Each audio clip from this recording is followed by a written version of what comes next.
What's up everyone, I'm Ron. This is yet another TST Top Countdown video on TST Garage Talk. Today we are going over what we believe to be the top 3 beginner bikes for new riders out there. Now, this isn't a definitive guide, but more so our recommendations after working with, designing around, and becoming increasingly familiar with these 3 platforms. We've taken several key points for these bikes into consideration, including weight, seat height, engine size, and of course, price. With that being said, let's go.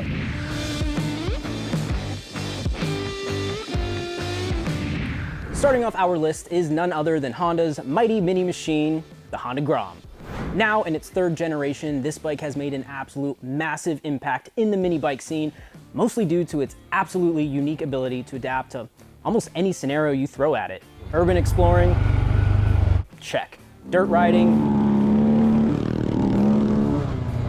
check. Track weapon, check. Stuntmobile, we're leaving, check. Highway cruiser, not so much, but we will discuss that. But first, let's talk about the affordability of this bike. Coming in at a base MSRP of $3,400 or an additional $200 for ABS, which we do highly recommend for new riders, it's difficult to overlook this pocket rocket. Touting a confidence-inducing 30-inch seat height, a newly updated 5-speed transmission, extremely comfortable ergonomics, and a sickening amount of aftermarket parts, this bike truly helps new, and even seasoned riders, get the full bike experience on a shoestring budget. With new riders, the biggest concern is definitely confidence, and with the likelihood of taking a spill or dropping your bike, you may want to iron that out on a $3,000 bike instead of a $13,000 bike. Now moving on to weight, this bike comes in at a mere 230 pounds, which makes it very easy to control and even easier to pick up off the ground in the event of dropping it. Powering the Grom is a tried and true 125cc single-cylinder 4-stroke engine putting out a whopping 9 to 10 horsepower. Now this may not seem like much, and it's not, but it's definitely enough to have a lot of fun, but not too much fun. Unfortunately, this selling point can also be seen as a limiting factor for this bike, as you're most likely topping out around 65, maybe 70-ish miles an hour. Can you take it on the highway? Sure. Are you gonna enjoy it? Probably not. Your biggest concern might not be keeping up with traffic, but more so being seen by traffic. These bikes are not very large and they are not very loud. So please keep that in mind if highway commutes may be a daily occurrence for you. As I previously mentioned, part of the bike experience is getting to wrench on your own bike, customizing it, and making it an extension of you. With the Honda Grom, it's almost impossible not to. I mean, look at our Grom. We've got a ton of parts produced by both us and our partner company, Womit Tech, and we have clearly put our stamp on it. Say what you will about the Honda Grom, but I can assure you, if you start out on one of these, you won't regret it.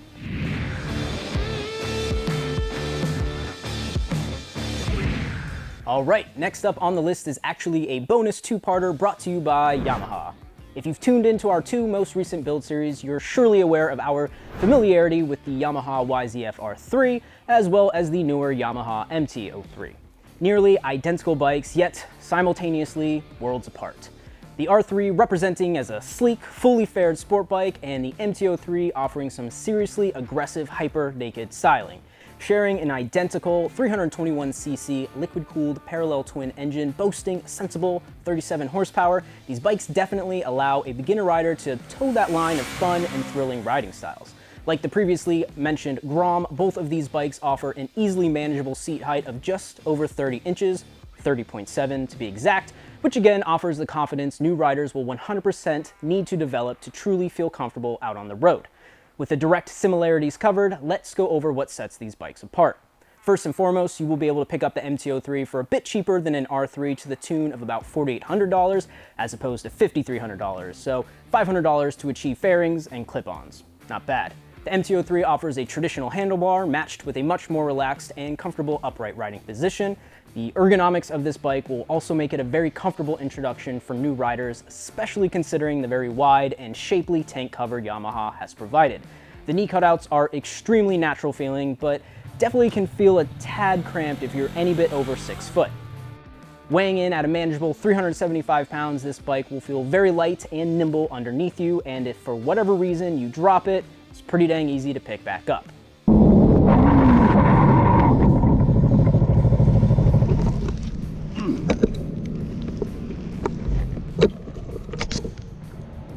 Like I said, the R3 is essentially identical, but you will gain those fairings and clip-ons matched with a slightly more aggressive riding style, putting the rider a bit more forward and into the tank as opposed to the MT03. These features will naturally make the R3 a bit more geared toward track-styled riding if that's a path you would eventually like to explore.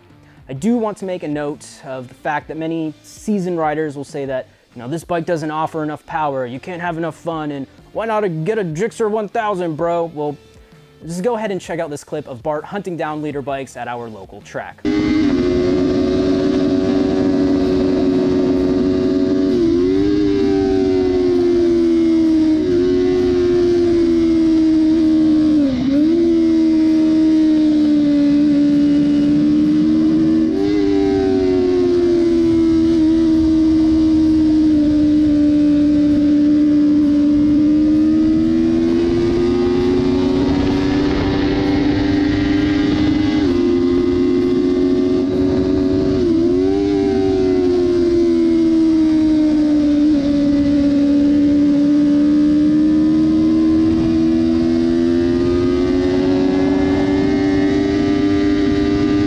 And yes, we built the hell out of that bike to make it do that. Be sure to check out our R3 Superbike series while you're at it, but the point still stands. These are bikes you can absolutely learn on, grow on, and eventually dominate on when you learn how to ride these bikes to their limits instead of your limits.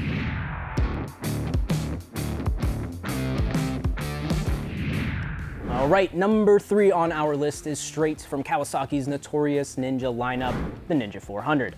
If there's ever been an iconic beginner bike, it's the Ninja 250, which, once it was phased out, became the Ninja 300. The Ninja 300 eventually ended up competing with both Yamaha's wildly successful R3 and Honda's newly introduced CBR 300. Rather than continuing with the competition, Kawasaki pulled an ace out of their sleeve, as well as an additional 100 cc's, to create their own class to bring the world the Ninja 400 in 2018. So what does the Ninja 400 have to offer? Well, for starters, a very manageable price tag of $5,000, and for an additional $400, you can purchase the model with ABS. You'll also notice a relatively low seat height of 30.9 inches, just a tad bit higher than the previously mentioned R3. For weight, you'll find it just about on par with the R3 MT03 with an advertised weight of about 366 pounds. And as the nomenclature suggests, you will be receiving a 399cc parallel twin engine pushing out an admirable 45 horsepower, which again, may not seem like a lot, but can allow for sufficient amounts of fun and learning experiences for both new and seasoned riders. The Ninja 400 doesn't offer much more than the R3, but everything it does just a little bit better. If you're a taller or bigger rider looking for their first bike, this may be the bike for you. With an incredibly reliable engine, a vast array of aftermarket parts, and some very easy on the eye styling, it's no surprise that the Ninja 400 has carved out a new holding in the little bike market. As many before me have noted, if it weren't for the big old 400 slapped on the side of this bike, the untrained eye may possibly even mistake it for a middleweight sport bike, eradicating the perceived notions of it looking like a beginner bike.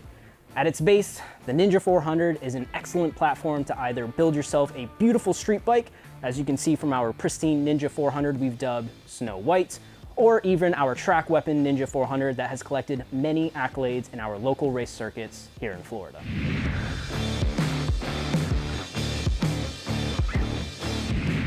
All right, guys and gals, that does conclude our top 3 beginner bikes list. As I stated before, this is by no means an all-inclusive or even definitive list, merely some suggestions to consider based on these 3 platforms that we have become increasingly familiar with.